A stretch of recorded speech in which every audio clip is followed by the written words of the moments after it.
तो प्रश्न यह था कि हमारा जन्म क्यों हुआ है, क्या करने के लिए हमें यह मनुष्य जन्म मिला। Very important question.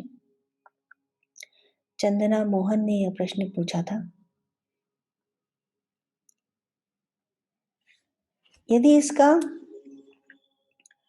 निश्चित उत्तर दिया जाए, सत्य उत्तर दिया जाए, तो उत्तर होता है कि बिना किसी कारण के ही यह संसार भाषित हो रहा है। जैसे उबलते पानी में उठने गिरने वाली बूंदें, बुलबुले के समान यह संसार बनता बिगड़ता रहता है। जैसे बुलबुले होते हैं, कच्ची दीवारें हैं, बने और तैर रहे हैं इंद्रधनुषी रंगों के साथ, और अचानक फूट गए, विलुप्त हो गए। तो ऐसे ही यह संसार बिना किसी कारण के भाषित होता है। उसका जन्मना, उसका समाप्त हो जाना, दोनों ही असत्य है। यह एक ऐसा सत्य है जिसे समझना मुश्किल है। तो दूसरी बात यह है कि जन्म क्यों हुआ, तो स्वयं को पहचानने, स्वयं को जानने, उस ईश्वर का स्पर्श करने, उसका अनुभव करने, उस आनंद की अनुभूति करने जो सबके अंदर सदैव स्थित है। तो क्या पहला सत्य और दूसरा सत्य अलग अलग है? यदि पहला सत्य था कि यह संसार अकारण ही भाषित हो रहा है, तो क्या दूसरा सत्य सत्य नहीं? दोनों ही सत्य हैं, सीढ़ियां हैं, स्टेजेस हैं जानने की। कहाँ खड़े हैं वहां का दृश्य तो अलग अलग होता है। नीचे सड़क पे खड़े हैं तो अलग दृश्य दिखाई देता है। एक मंजिल से जाके देखिए तो वही दृश्य लेकिन कुछ अलग रूप में दिखाई देता है। 10वें मंजिल पे चले जाइए तो वही दृश्य लेकिन रूप कुछ अलग। और उसी सेम दृश्य को देखिए हेलीकॉप्टर से तो एक नई संरचना दिखाई देगी। तो ना तो सड़क पे खड़ा व्यक्ति असत्य है, न पहली या 10वीं मंजिल पे खड़ा, लेकिन सबको दर्शन अलग अलग हो रहे हैं। एक हाथी है और उसको जानने के लिए 4 व्यक्तियों को कहा, चारों अंधे, अलग अलग जगह से उन्होंने जहां जहां से हाथी को छुआ अपने अपने तरीके से डिस्क्रिप्शन दिया। किसी ने सूंड पकड़ी, किसी ने पूंछ, किसी ने पैर और किसी ने पीठ। तो असत्य तो कुछ नहीं, लेकिन यदि दृष्टि हो जाए, जान ले और तब हाथी को डिस्क्राइब करे, तो उस डिस्क्रिप्शन के भी अलग अलग जगह हो सकती है। कभी रंग बताया हाथी का, तो कभी आकार बताया, कभी उसकी विशेषताएं बताई। तो ठीक इसी तरह निर्गुण की व्याख्या की नहीं जा सकती। जब जीव परमात्मा में मिल जाता है तो एक हो जाता है, एकाकार, और तब चिदानंद रूप शिवोहम शिवोहम, और तब वहां कुछ रहता नहीं, न बंधु न मित्र। जब कुछ है ही नहीं तो किसकी बात की जाए। तो दो हो गए भगवान कि मैं जानूं कैसे अपने आप को, मैं अपना ही आनंद कैसे उठाऊं। यह एक मीठी बात है, मीठा उत्तर है। उस अकारण का कारण दिया गया, उस अनादि अजन्मा को जन्म लेते दिखाया। तो ये अलग अलग स्तर हैं और सभी सत्य हैं अपनी जगह। तो एक बात यह है कि हमारे जन्म लेने का कारण क्या, हमें मनुष्य क्यों बनाया गया, प्रयोजन क्या, तो स्वयं को जानने के लिए। Who am I, what I am doing here. तो अपने आप को जानो, और अपने आप को जानना ही उस ईश्वर को जानना, उसे पहचानना है। दोनों में भिन्नता नहीं है।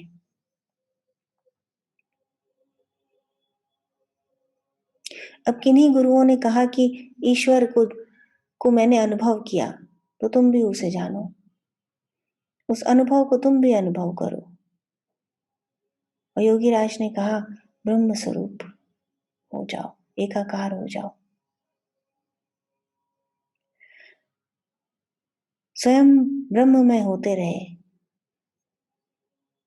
ब्रह्म में ही भाव हो गया उनका, और स्थिति वही थी। तो अपने अनुयायियों को भी उन्होंने यही कहा कि कूटस्थ पर तुम ध्यान को स्थिर रखो, परावस्था में रहो, और तब न सृष्टि रहेगी, न भोग, न भोक्ता, और तब तुम्हें सत्य का ज्ञान हो जाएगा। योगीराज ने क्या कहा वो हम देखते हैं एक बार फिर, लेकिन एक प्रश्न और आता है इसी प्रश्न के साथ, कि हमारा तो लक्ष्य ईश्वर प्राप्ति नहीं है, तो हम क्या करें, हम क्यों आए। ईश्वर को हमने देखा नहीं, तो हमको उसको पाने का लक्ष्य कैसे कर सकते हैं। बहुधा यह प्रश्न आता है। आप ना करें लक्ष्य, पर आपकी नियत ही वही है। इसके अतिरिक्त आप कुछ और कर ही नहीं रहे होते। कैसे। जो जानता है और जो नहीं जानता, लेकिन बहते सब एक ही धारा में है। जैसे तीव्र नदी का बहाव है, और उसमें ईंट पत्थर नाव या नाविक सब एक ही तरह से एक ही ओर बह रहे हैं। कोई जान रहा है नदी को, कोई नदी की धारा को जान रहा है, कोई उसके गंतव्य को जान रहा है, और कोई नहीं जान रहा, पर जा सब एक ही दिशा में रहे। कैसे। तो जिनका लक्ष्य ईश्वर प्राप्ति नहीं, जिनका लक्ष्य अध्यात्म नहीं, वो भी सुख प्राप्ति की तलाश तो करते हैं। दुख निवृत्ति और सुख प्राप्ति, यह तो सबका ध्येय है, यह तो मानेंगे। तो यह क्या है, ये जो क्षणिक सुख मिलते हैं, जिनके लिए सुबह से रात तक की दौड़ भाग है, वह क्या है। सुख किसे मिल रहा है, यह भी तो देखिए। देखिए, सुख पाने के लिए क्या आवश्यक है। एक मन, या कह लीजिए कि शरीर, और एक विषय जिसके अंदर वह सुख है, तो उसको पाने की कोशिश करता है।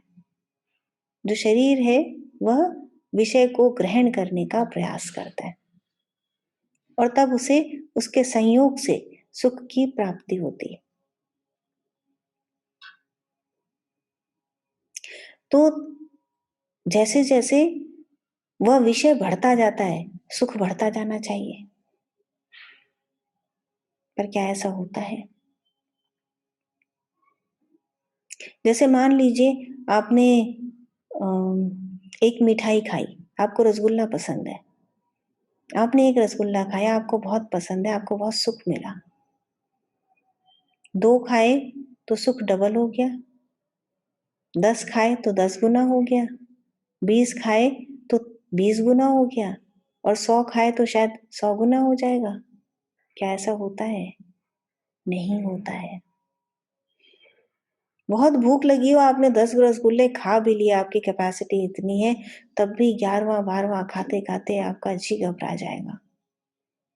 और एक समय ऐसा आएगा जब आप कहेंगे कि मुझे और नहीं खाना है, मुझे अब इससे सुख नहीं दुख प्राप्त हो रहा है, कि मेरा पेट दर्द करने लग गया, मुझे लग रहा है मैं उलट दूंगा।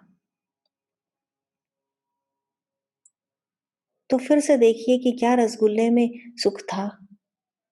क्या उसको प्राप्ति करने से आपको सुख मिला?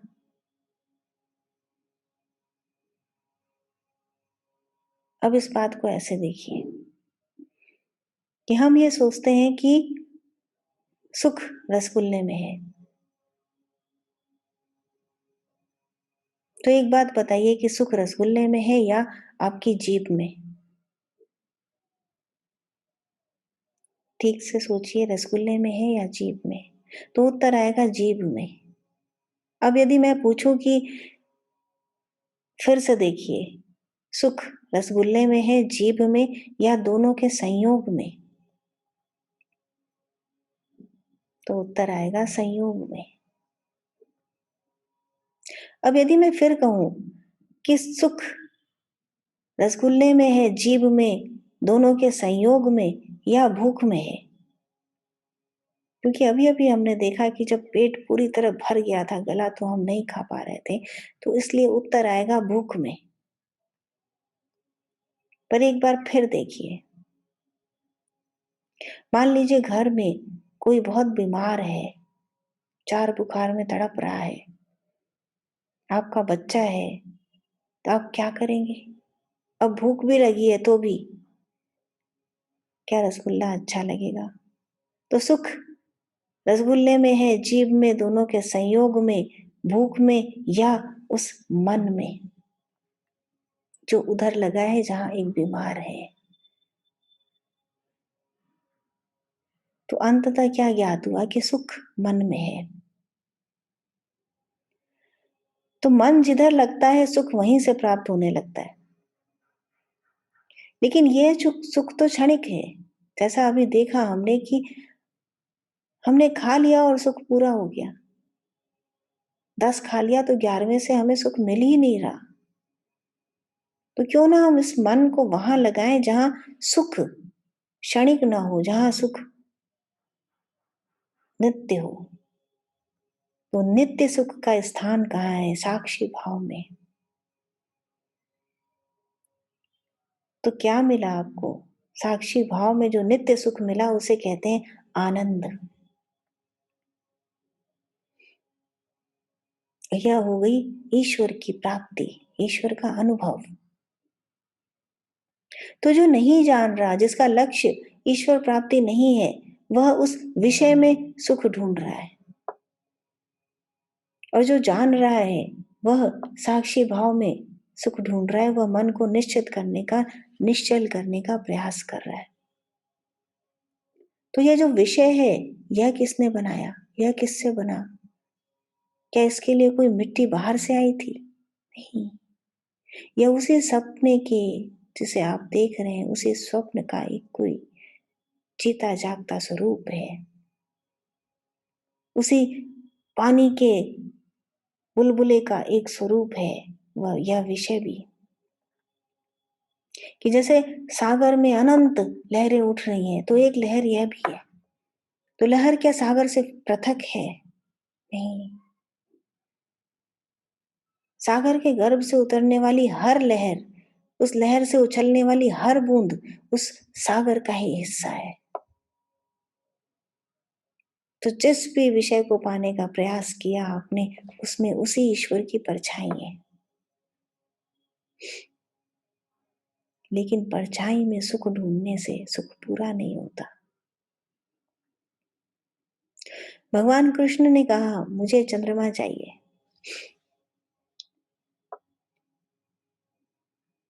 तो माता ने चंद्रमा की परछाई दिखा दी बर्तन में। चंद्र खिलौना।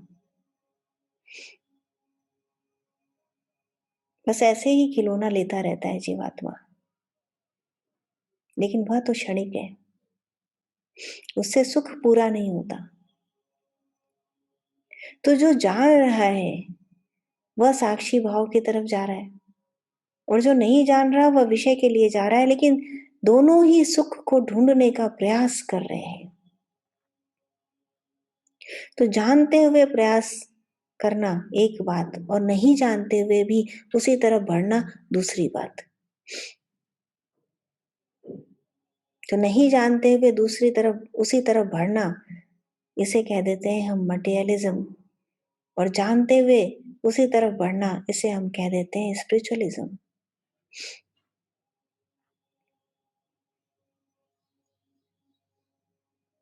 So when you are trying unknowingly, it is materialism. And if you are trying knowingly, it is spiritualism. पर लक्ष्य तो एक ही है। नोइंगली और अननोइंगली धारा में तो बह रहा है हर व्यक्ति, क्योंकि और कहीं जा ही नहीं सकता। अब जो जान के बह रहा है वो अपनी पतवार को उसी दिशा में खे भी रहा है, उसके पास नौका भी है, तो वह शीघ्र पहुंचता है। और जो जानता नहीं वो इधर उधर टकराता रहता है। जिस दिन जान जाएगा उस दिन वह भी नाव का सहारा ले लेगा, पतवार ले लेगा और फिर तेजी से बह जाएगा उसी लक्ष्य की तरफ। तो मनुष्य जन्म लेने का प्रयोजन एक ही है, स्वयं को जानना, उस ईश्वर को जानना, उस अपने ही आनंद स्वरूप को पहचानना और उसमें मिल जाना।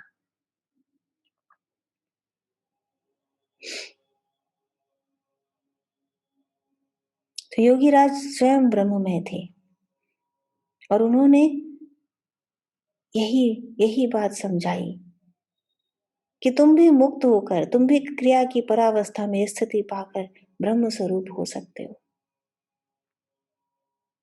कि ब्रह्म में लीन होकर तुम भी उसी दशा में इस संसार का निर्वाह कर सकते हो।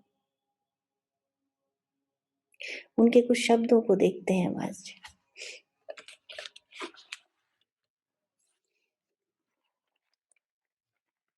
पूर्ण पुरुष योगीराज के विषय में लिखी गई एक पुस्तक है, सुंदर विवरण है इसमें। हालांकि बहुत कुछ नहीं मिलता है, क्योंकि योगीराज ने लिखा नहीं स्वयं कभी कुछ, कोई आश्रम बनाए नहीं, लेकिन आज भी लाखों लाखों लोग उन्हें ढूंढ रहे हैं, कहीं पहाड़ों पर, कहीं कंदराओं पर। क्यों? क्योंकि ऐसा गुरु मिलता नहीं, ढूंढने से भी नहीं। तो क्या कहते हैं योगीराज? मैं सुनिश्चित रूप से कह रहा हूं, क्रिया योग की साधना करो। क्रिया योग करने पर ही मुक्ति है, ना करने से बंधन।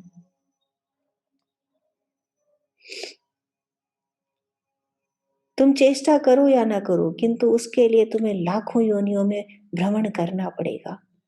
किंतु हे साधक, ईश्वर ने जो तुम्हें मन और बुद्धि प्रदान किया है, उसके द्वारा विचार करके देखो कि क्या तुम उन लाख लाख योनियों में भ्रमण करना चाहते हो। जो साधक बुद्धिमान है वे नहीं चाहते। यदि तुम बुद्धिमान साधक हो तो फिर सोच कर देखो कि गंतव्य स्थल की ओर जब जाना ही होगा तो देर क्यों। ये वही बात है जो अभी मैंने आपको बताई कि इस सागर का कारण नहीं है, अकारण ही सब दृष्टिभास हो रहा है। और उस कारण के अंत तक पहुंचने के लिए, अकारणता तक जाने के लिए सब उस सागर में गोते खा रहे, विवश हुए बह रहे हैं उसी प्रकार। जैसे भगवान कृष्ण ने कहा अर्जुन से कि तुम मारो या ना मारो, उन्हें मैं पहले ही मार चुका हूं, पर तुम्हें अपना कर्तव्य करना चाहिए, क्योंकि इससे तुम गति पकड़ लोगे उस दिशा में जाने की। तो करना तो तुम्हें वही पड़ेगा, कर तो तुम वही रहे हो। जान के करो तो अंदर शांति प्रतीत होगी। जब जानता नहीं व्यक्ति तो नदी से टकराता रहता है, पत्थरों से सर मारता रहता है। और जब जान लेता है जीवात्मा तो बहता है साथ साथ, तो आनंद उतर जाता है। यही फर्क है एक स्पिरिचुअल आध्यात्मिक जीवन में और एक मटेरियलिस्टिक जीवन में। उस नदी के धारा की कल्पना कीजिए जिसमें एक व्यक्ति धारा के साथ तैर रहा है और संभवतः उसके पास गुरु का दिया हुआ साधन रूपी नाव भी है। कितना सरल हो गया उसका जीवन। और एक व्यक्ति जो कभी इधर टकरा रहा है, कभी इस किनारे, कभी उस किनारे, कभी इस चट्टान पर, कभी उस चट्टान पर टकरा रहा है।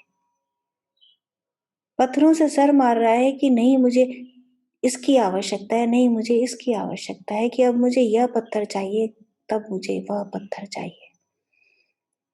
कि चमकते हुए किरणों को वह सत्य समझ रहा है। नदी के जल में उसी चंद्रमा की परछाई को पकड़ने का प्रयास कर रहा है।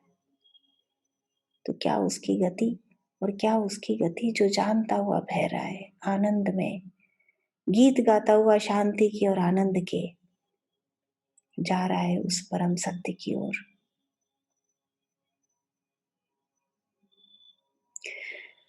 तो यही है जीवन। सुंदर लक्ष्य की तरफ जाइए या सुंदर लक्ष्य की तरफ जाइए। ऑप्शन इसके अलावा दूसरा कोई है ही नहीं।